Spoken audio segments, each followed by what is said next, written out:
This is quarter 2, week 6, and today we're talking about the 4 types of sentences. This is going to be a little bit of a review from last week, but we're also adding some new information. There are 4 types of sentences: simple, compound, complex, and compound complex. Simple sentences. A simple sentence, this should say sentence. A simple sentence has only one subject and one predicate. The dog barked. The dog is our subject, barked is our predicate. It doesn't always mean that the sentence is short, though.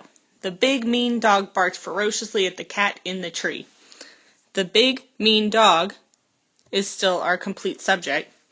Barked ferociously at the cat in the tree is our complete predicate. So adding in prepositional phrases and adjectives can make simple sentences quite long.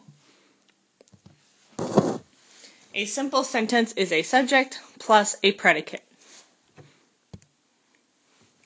Now, a compound sentence has 2 independent clauses joined by a fanboys and a comma. Remember, fanboys are coordinating conjunctions. It stands for and, nor, but, or, yet, so. The dog barked and the cat ran away. The dog is our subject. Barked is our first predicate. Then we have a comma and a fanboy. The cat is our second subject. Ran away is our second predicate. So we have a subject and a predicate, followed by a comma and a fanboy, followed by another subject and another predicate, which I have written out right here.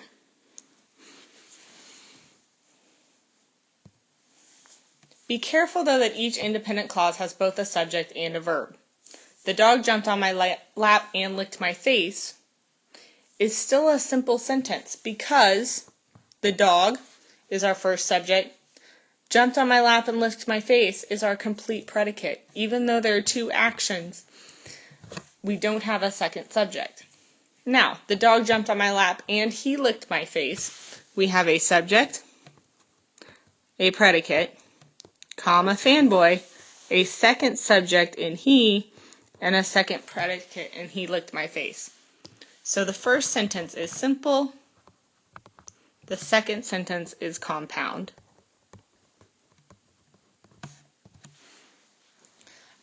We talked about complex sentences last week. A complex sentence has 1 independent clause and 1 dependent clause. When the dog barked, the cat ran away. When the dog barked is our dependent clause. The cat ran away is our independent clause, or complete sentence that could stand on its own.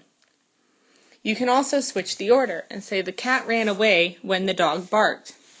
When the dog barked is still our dependent clause, and the cat ran away is still our independent clause. It doesn't matter where in the sentence the dependent clause lies. A compound complex sentence is both compound and complex. It has at least 1 dependent clause and at least 2 independent clauses. Because I read the book, I didn't enjoy the movie, and I wish I would not have went to see it. Okay, let's break this apart. Because I read the book. I is a subject, read the book is a verb phrase, but because it starts with because I read the book is not a complete thought, so this is going to be our dependent clause. I didn't enjoy the movie. I is a subject. Didn't enjoy the movie is a predicate. So this is an independent clause or complete sentence on its own. But then we have a comma and a fanboy. Another subject. I. Wish I would not have went to see it is a second predicate. So we have 2 independent clauses joined by a comma and a fanboy. But before that we have a dependent clause. So 2 independent clauses and 1 dependent clause makes a compound complex sentence. Now, beware. The type of sentence is not determined by its length. Not all short sentences are automatically simple. Not all long sentences are automatically compound complex. Vocabulary. Our first word is obnoxious, which means unpleasant in a way that makes people feel offended, annoyed, or disgusted. The obnoxious comment required an immediate apology. Capricious. Not logical or reasonable, changing suddenly in mood or behavior, or impossible to predict. The capricious woman changed her mind a dozen times about what color to paint the bathroom. Blatant means very obvious and offensive. I take off points for blatant spelling errors. To predict means to tell what's going to happen based on observation, experience, or scientific reason. I could predict the end of the movie because the actors made it obvious what was going to happen. Astute means having or showing an ability to notice and understand things, being mentally sharp or clever. Detective is an astute judge of character. This is the end of today's notes session. Please write your 20-word summary and place your notes in the back of your grammar folder.